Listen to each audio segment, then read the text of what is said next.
já falei algumas vezes que o Flávio Bolsonaro ele não tem biografia.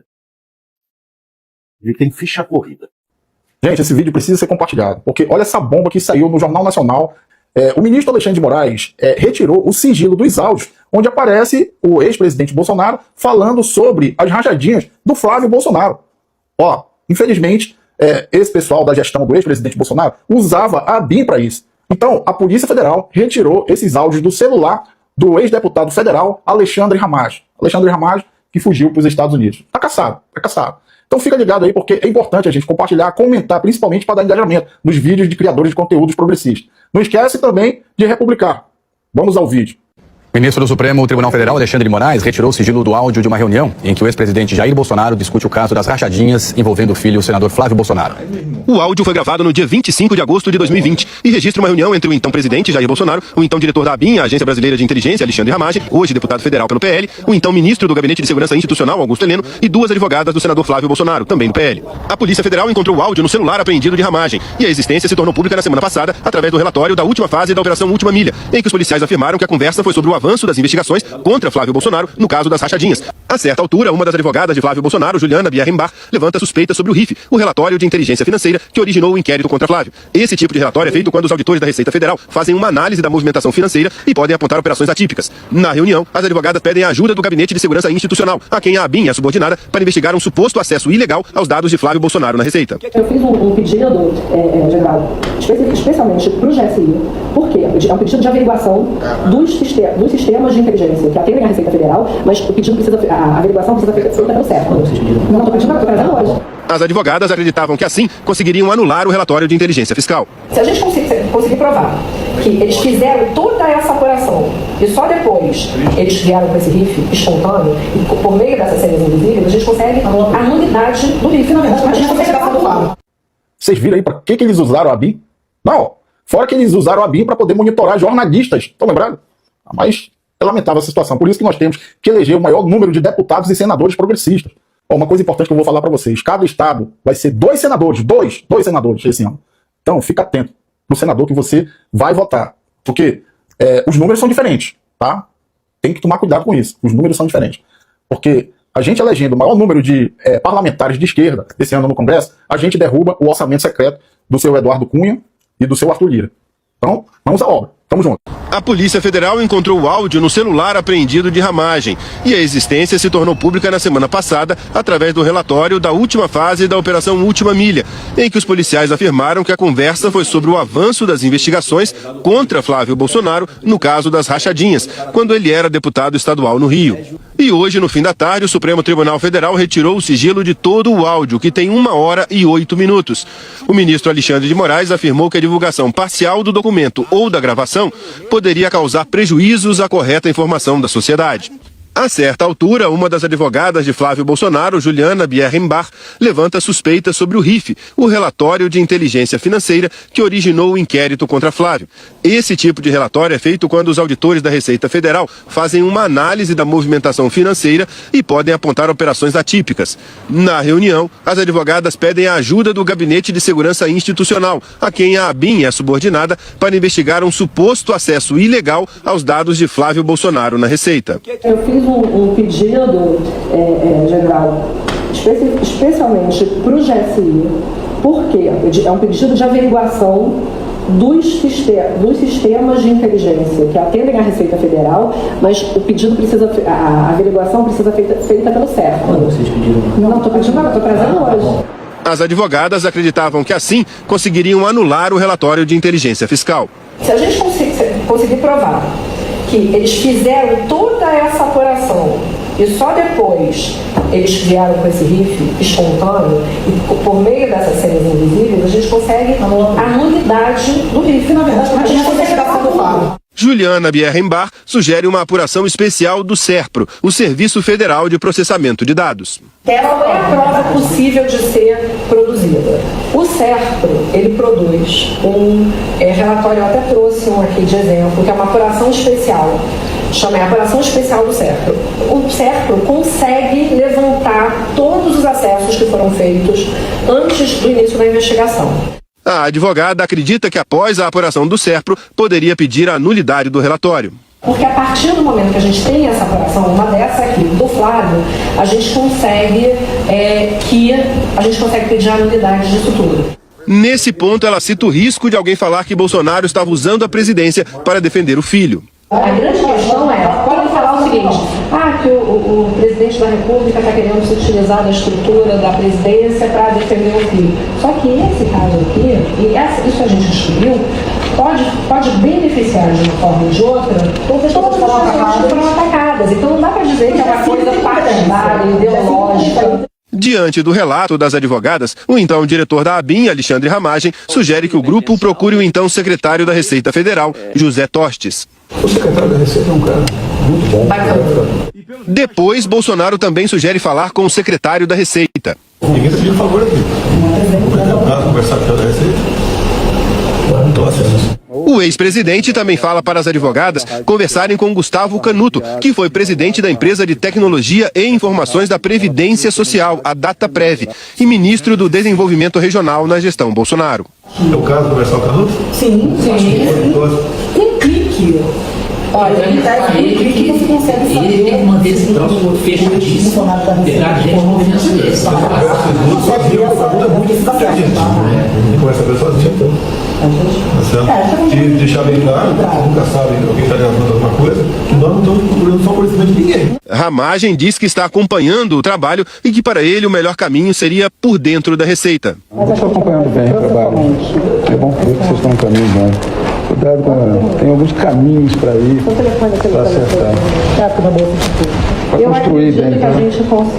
Eu acredito que a melhor saída é dentro da Receita, pegando sério, com uma apuração que não tem como voltar atrás, uma apuração administrativa que, se travar, judicializa. Tem que ser lá de dentro. Hoje, após a divulgação do áudio, Alexandre Ramagem afirmou que durante a reunião se posicionou contra o uso do GSI e que tudo deveria ser feito através da Receita. Ramagem também falou que a gravação tinha aval de Bolsonaro e que não foi clandestina. A gravação aconteceu porque veio uma informação de uma pessoa que viria na reunião, que teria um contato com o governador do Rio, à época, e que poderia vir com uma proposta nada republicana. A gravação, portanto, seria para registrar um crime contra o presidente da República. Só que isso não aconteceu. A gravação foi descartada. Nos dias seguintes à reunião, as advogadas de Flávio Bolsonaro se reuniram com José Tostes 2 vezes. Depois, o então chefe da Receita se encontrou pelo menos outras 2 vezes com Jair Bolsonaro. O registro está na agenda pública do ex-presidente. Segundo a Polícia Federal, após as conversas, foi aberta uma investigação interna contra os auditores da Receita que estavam apurando o caso das rachadinhas.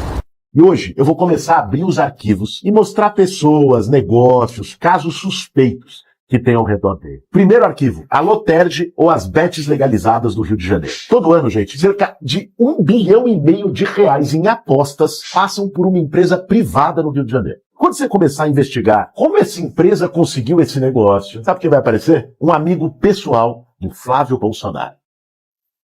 Esse aqui, gente, é o Willer Tomás, advogado e amigo do Flávio. Para entender como a gente chegou nele, a gente precisa voltar um pouquinho para 2023. Naquele ano, a Loterge precisava escolher uma empresa para processar o dinheiro das bets autorizadas no Rio. 2 empresas chegaram na fase final da licitação. Mas você sabe quem ganhou? Aquela que ofereceu menos, não a que ofereceu mais. E ela ganhou graças a um erro de digitação. E foi assim que a PIX-S ganhou o direito de administrar bilhões de reais por ano. Agora, olha quem comandava a Loterge durante esse processo. Esse cara aqui, Razenclever Lopes Crensar.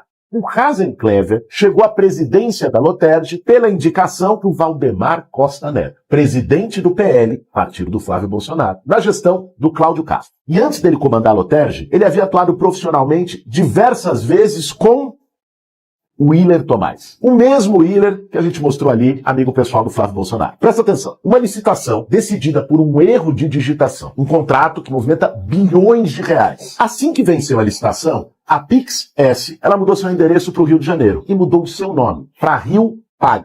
Acontece que a Rio Pag pertence à holding Capital Pretium, que tem como acionista quem? Ninguém menos que o Willer Tomás. Ou seja, por meio desse fundo, ele participa da estrutura que controla a empresa responsável no processamento dos pagamentos das bets. Muito nome. Se não se perder, acompanhe o caminho. Aliados políticos do Flávio indicaram a pessoa responsável por fazer a licitação. Valdemar indicou Harden Clever no governo do Cláudio Castro. O Willer, amigo próximo do Flávio Bolsonaro, conseguiu fazer com que uma empresa em que ele próprio é acionista, na prática, ganhasse a licitação. De um jeito, no mínimo suspeito, que lucrasse milhões e milhões de reais. Esses são os personagens. Mas esse ainda não é o único cenário. A caixa preta da relação entre Flávio e Willer vai muito além desse arquivo. No próximo caso, eu vou mostrar para vocês como a maior fraude financeira do Brasil está no zap do Flávio Bolsonaro.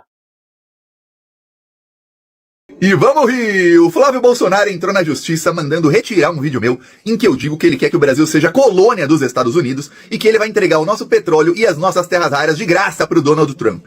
Eis que o TSE decidiu por 7-0. Até os ministros indicados pelo Bolsonaro decidiram que não tem mentira nenhuma no meu vídeo. Então chora, Flávio Bolsonaro! Toma ali! O velho humilhou o pai. Agora vai esculachar o filho. Flávio Bolsomaster flopou. E flopou feio. A diferença está aí. Lula é um fenômeno político. Flávio é apenas um político insignificante. Isso só deixa claro que Flávio Bolsonaro não tem a mínima chance de derrotar o maior presidente da história. O pai dele já foi humilhado. Agora será a vez do filho. E se a multidão das ruas virar voto nas urnas, Lula pode levar no primeiro turno. Lula será reeleito no primeiro turno. A própria língua do Flávio Bolsonaro acabou com ele. O filho mais corrupto de Bolsonaro achou que ia virar presidente da República? Coitado. Se você for 13 de verdade, fica no vídeo. Se não for, pode sair agora. Se você ficou, aperta na cruz vermelha aqui do lado e comenta para eu saber quem tá com a gente de verdade. Nós perdemos a nossa soberania.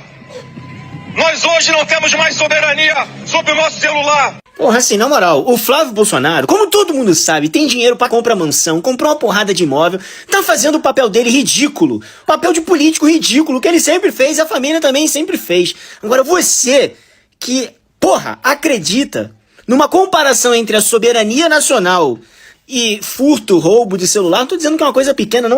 Flávio Bolsonaro inicia a campanha à presidência no Rio de Janeiro. Eu sou o único que pode sentar nos Estados Unidos. Porra, meu irmão, ele falou com os Estados Unidos, sentar e conversar. Mas tu acha mesmo que esse é o objetivo dele? Tem documento do Flávio Bolsonaro dizendo que vai entregar terra rara, vai fazer o que tudo que o Trump e principalmente o Marco Rubio quiserem. Ele já disse, não sou eu que tô dizendo não, cara. E tu acha que esse cara vai fazer alguma coisa pra proteger a soberania nacional, riqueza, trabalhador brasileiro? A partir de um pedido do Trump vai a porra nenhuma. Vou lançar um questionamento aí, ó. Você que comprou carro chinês, motorista de aplicativo, sabia que o carro chinês da BYD é proibido no liberalismo estadunidense? Se o Trump, que na verdade está travando uma luta contra a China, disser que não pode ter carro chinês aqui, tu acha que o Flávio Bolsonaro vai barrar essa porra e falar, não, aqui no Brasil somos soberanos, vai porra nenhuma, teu carro vai desvalorizar, vai acabar a peça que se f... É sério, que a Bruna Marquezine acabou de falar isso? Presta atenção no que ela falou. Fica ligado aí. O voto é secreto. Sabe? Ai, eu amo para com isso, gente! Gente, o voto é secreto. O fone tá caindo. Olha, eu concordo com ela. O voto é secreto. Tem que ser secreto. Tamo junto. Escuta esse áudio que a Fiel mandou pro pastor que tava mandando todo mundo votar 22 no grupo da igreja. Pois é, pastor, eu respondi desse jeito porque vocês acham na obrigação de votar no grupo para as pessoas votarem em quem vocês querem. E eu só disse que eu voto em quem eu quero. E eu não sou crente em pastor, porque eu não sou mesmo. Eu sou crente em Jesus. No dia que eu fui aceitar, eu aceitei por Jesus como meu salvador. Não foi pastor como salvador. Pra mim essa frase é muito boa. Eu não sou fiel ao pastor, eu sou fiel a Jesus. Ela não tá atacando, ela tá apenas evitando ser curral eleitoral de um pastorzinho qualquer. Mas escuta o que ela fala agora na sequência. Agora só que eu não vou deixar de votar no 13 pra votar no 22, porque o pastor quer.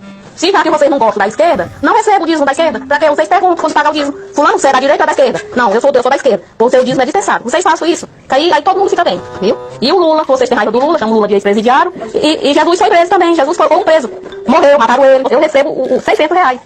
Eu deixo de comprar o necessário e tiro R$60 e pago o meu dízimo. Por quê? Porque é a minha obrigação. Mas já que vocês não gostam do PT, esses 60 eu acho que não vai mais pra lá não. Vai pra outro lugar, vou comprar comida com meu neto. Ela ganha R$600, dá 60 pra igreja. O pastor achou que junto o dízimo vinha o voto dela. Mas não vem não. O voto é dela, a fé é dela, o dízimo é dela. Ela faz o que ela achar melhor, tá? E tá na hora de muito mais gente acordar dentro das igrejas e parar de apoiar esses pastorezinhos mequetrefes que acham que culto é palanque eleitoral. Caminha esse vídeo, acho que tem mais gente que precisa ver esse áudio aqui e acordar também, né? Vê se vocês estão de acordo com essa daí. O candidato à presidência da República, Flávio Bolsonaro, pelo partido do PL, propõe tirar as universidades do Ministério da Educação. O que vocês acham disso? Eu acho que ele ficou com raiva, porque a UFRJ o entregou e disse que ele não tinha pós-graduação em nenhuma. Tá indignado, tá indignado. Presta atenção aí, porque a minha referência de pesquisa é no site da Mídia Ninja. Acabou de sair essa matéria. Vocês sabem, tanto quanto eu, que a extrema-direita, eu falo da extrema-direita, né, no geral, que eles são contra as universidades. Várias vezes já vi, né, políticos da extrema-direita patrocinar confusão dentro das universidades com os estudantes. Inclusive aquele Pavinato, né, leva seguranças com ele para fazer trocação com os estudantes, bate-boca, confusão. Esse pessoal aqui da extrema-direita, eles gostam de depreciar as universidades, os professores, falam que os professores gostam de doutrinar os alunos. Não é nada disso. Tá? Eu sou formado, né, eu tenho um nível superior, e professor nunca fez a minha cabeça com nada. Pelo contrário, abriu as minhas ideias para esse tipo de político aqui. Tá? Aí saiu aqui, ó. Flávio Bolsonaro propõe tirar universidades federais do Ministério da Educação. A gente sabe muito bem que a extrema-direita, o objetivo deles é que o gado fique burro. Quantas e quantas vezes a gente já não ouviu, principalmente pastores, falar que a universidade não é lugar para eles. Aliás, para eles, com certeza é, porque os filhos estudam na Europa. Né? Enquanto o povo que sustenta essa gente, através dos dízimos, ajudando ali a igreja. Então vamos à matéria aqui, fica ligado. Agora me fala aí. O pai do Flávio Bolsonaro, quando foi presidente, quantas universidades ele construiu no Brasil? Coloca aqui nos comentários, quantas universidades? Aí o cara, né, que fez faculdade particular, quer mexer nas universidades, onde principalmente, né, o pobre tem uma oportunidade de estudar. Malandro é malandro, meu parceiro. Mané é mané. Nem bem começou o período eleitoral e a tentativa de desmonte da política educacional do Brasil já mostra como prioridade do bolsonarismo. O senador, a candidato à presidência Flávio Bolsonaro PL, quer tirar as universidades federais do alcance do MEC, Ministério da Educação, e transferir a gestão das educações para o MCTI, Ministério da Ciência e Tecnologia. Ideia aventada do governo Jair Bolsonaro. Seu Jair Bolsonaro que nunca fez uma universidade, nunca pensou na educação. Esse pessoal não tá nem aí pra educação. Quer que o pobre se lasque. A verdade é essa. Não, eu vou terminar por aqui, que isso daqui tá me dando nojo. Tá me dando nojo pra ler. Até porque esse pessoal aqui, eles são contra as universidades. Todos eles. Todos eles. Eduardo Bolsonaro já atacou os professores, aquele Pavinato vive atacando os professores. A extrema-direita, no geral, ataca as universidades. E é a universidade que nos dá oportunidade aqui fora. Mas eles não querem isso, não. Eles querem o gado de 4 para eles. Gente, eu acabo por aqui. Tá me dando nojo de ler isso aqui. Curte aí.